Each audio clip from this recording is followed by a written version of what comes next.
Welcome Shop Talk. This is Jeff's finished test chainsaw. These chainsaws are not designed to be cutting any type of wood. They are for testing purposes only. It will be disabled at the end of the video. I will start it up and let you listen to it. The cylinder's been decked, intake and exhaust port modified, transfer ports changed, timing advanced.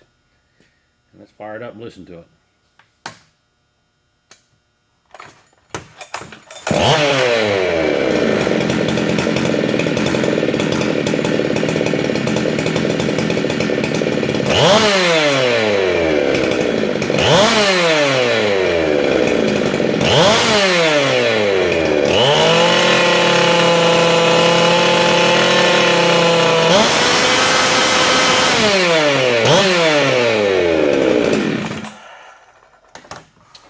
If you have any questions on these test chainsaws, here's the information. If you'd like to get your hands on one of these are for testing purposes only, not designed for wood cutting. There's the information.